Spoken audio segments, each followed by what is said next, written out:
Let's just come to our mats and begin by standing.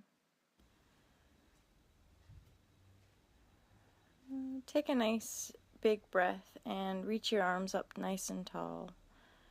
You can look up toward the hands as well. Feel like you're lifting your rib cage away from your hips, and then exhale, fall the body forward, bend, just letting go. Inhale into a nice half lift, and then exhale, step your legs gently back into a nice downward dog position. Take a nice big breath and inhale, reach your right leg up. Nice and easy here, just feeling some stretch.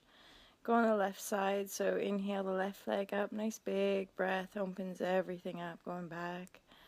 And then release it. Now let's just stay in the downward dog for a little bit longer here. Really feeling connected to the breath and the movement of the body alongside the breathing. Working from the ground up, so really feeling the hands and the feet. Soften your knees and put your knees down to the ground, and then sit back into a nice child's pose position. And keep your arms outstretched here. And then we'll come back in through downward dog. Walk the hands all the way back and then toe heel the feet wide so you can squat. Sitting your bum down as low as it'll go. Bring your arms to the inner thighs. And simply release, coming to a forward bend here, interlocking the fingers behind us and fall the body forward. This is an awesome stretch. Feels so good. Just keep breathing nice and deep. So it really is that the practice of yoga is a meditation. Meditation is the ticket. Meditation is ultimately the thing. It's the disciplining of our crazy, busy mind. So if we can discipline our mind to a more loving, all-inclusive, expansive mind, then that will just help us in everything, and including our movement. The more we can just sit back and watch the body move and let it be easy, the better our body feels. It's all in our head. So let's release this position. I'm walking the hands out to a plank and then just moving into a nice side plank. Inhale the left arm.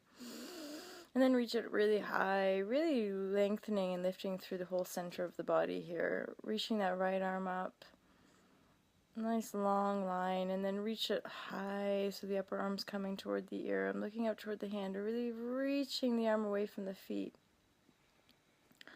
Slowly release the knees, and then I'm just coming in, flicking the hair back into a nice upward facing dog. So I want to play around here. I'm doing a few movements where I'm sort of shifting from hip to hip or shoulder to shoulder, and it's really all about creating space in my lower back. And then slowly release it back into a nice child's pose again, variation. I'm just giving myself a stretch into the back, not a proper kind of releasing, relaxing pose. Transitioning into a nice downward dog again. Inhale, reach the right leg. Big breath, reaching that right leg all the way up. And exhale, step the right leg forward, and I'm coming straight into a nice hip opener here. So I'm just taking the right leg a little bit wider and then letting the right knee fall open. A bit of movement here just helps me to kind of feel where I am and get comfortable in my entire body to allow myself to go deeper into the stretch. That's what it's all about. The more relaxed we are in mind body, that's more beneficial, and it helps the body work better.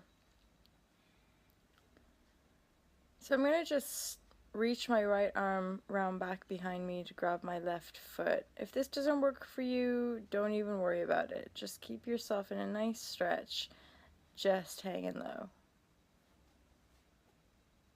I'm going to sit myself all the way back. I'm bending my left knee to bring my left foot to my right inner thigh, and then lengthening my body alongside the straight right leg. And then I'm bringing it round into a full spinal twist. So I take it really easy in my spinal twists. I sort of pay attention, just softening through the rib cage, gently lifting through the heart, using that top arm to sort of press against. come into a nice hip opener here. And again, this is one of those positions in my experience that looks really, really different on everybody. Some people's hips are really flat, and this is an effortless position. And for some people, it's pretty hard to get into.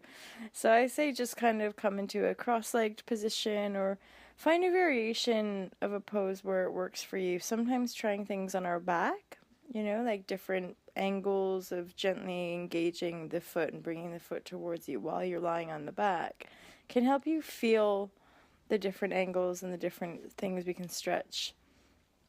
Woohoo! Let's release it and then just slowly come back into a nice shoulder standing position. I'm pretty close to the wall here. Doesn't matter. Just gonna keep breathing. And something I'm definitely going through personally is just letting go more. So it's definitely coming into my yoga practice where just stop trying. Just move around. Just be with your body. Just do what you want to do, basically.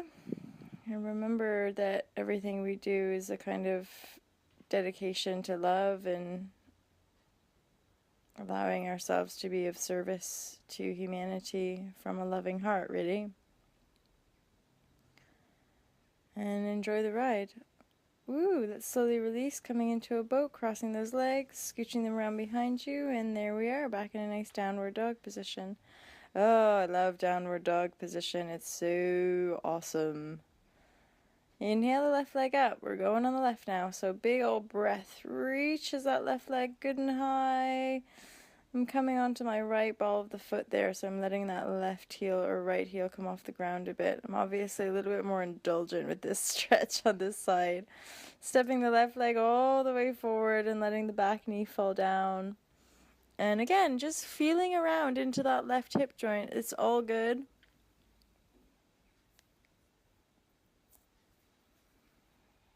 Move it around. We can bring the elbows down if that suits us in this position. We don't have to if it doesn't suit us in this position.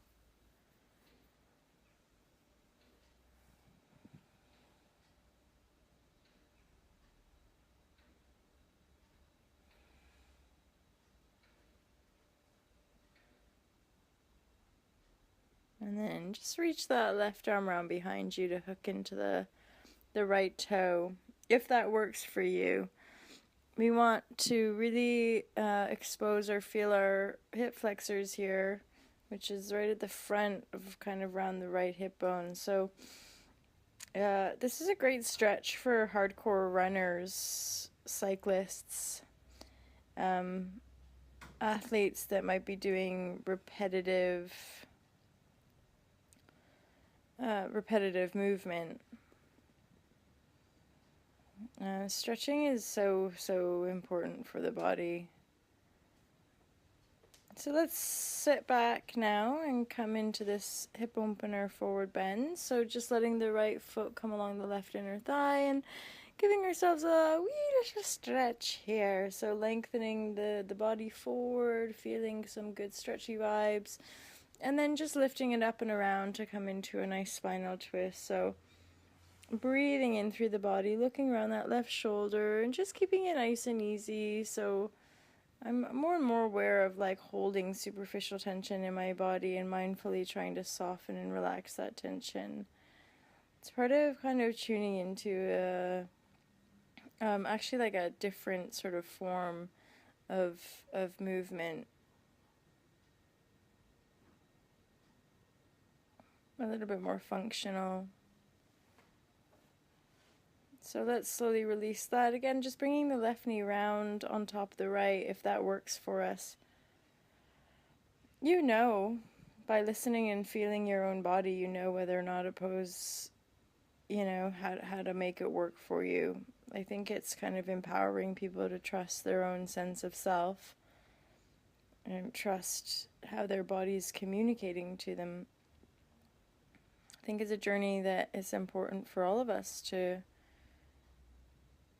undertake at some point, is beginning to listen to how the body communicates what it needs. And of course, we're always working with one entity, mind-body connection, and really discerning and listening to what aspect of our mind we want to focus on. A positive, loving mind, or a fearful, negative, doubtful mind.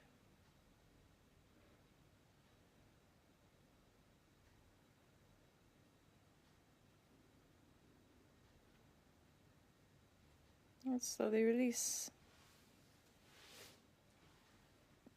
Really awesome. Let's slowly come back into a shoulder stand now. I'm skipping right into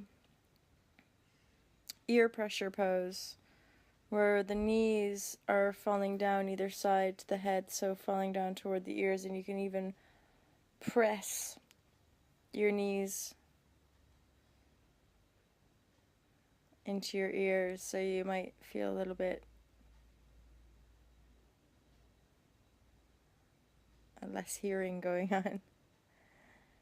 Oh, such a good pose to relax into. And then just pressing the heels, or lengthening the knees, actually straighten the knees, lengthen back into the heels, into plow pose, feeling it a bit deeper, and then slowly rolling out of that position. I'm keeping my legs up here for a few moments, and I'm just doing some ankle rolls, some foot flexions, and then I'm going wide with my feet, happy baby, wide legs stretch, just trying different things there. So now this aspect, or this bit of the practice, is all about intuiting.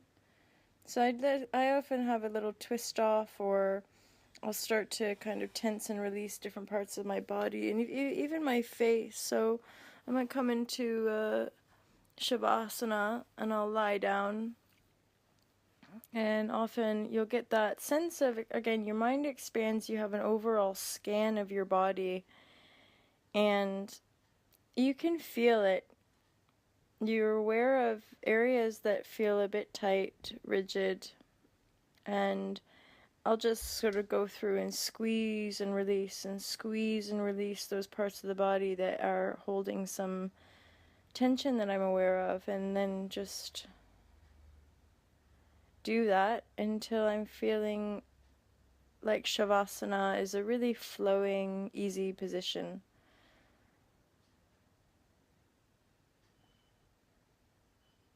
Relax. So this is like the ultimate yoga position, I think, in a spiritual sense. To really own Shavasana, to really recognize its value and our ability to rest in peace, which is almost like, to me, an idea of rebirth, that we die to the illusion of our perception, our individual perception of separateness and external reality, and we're born from within. We recognize that our inner reality is ultimately all there is, and we let go. So I've just come up from my Shavasana now. I put my hands behind me, stretch out my chest, and I want to finish in a little meditation. We can take a couple nice big breaths here, and completely letting everything go. Everything's all good, man.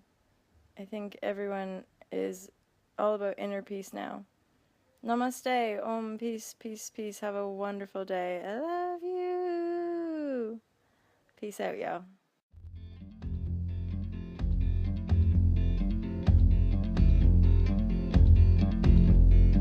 My house in Budapest, my hidden treasure chest, golden grand piano, my beauty focused EOU. Ooh, you, ooh, I'd leave it all.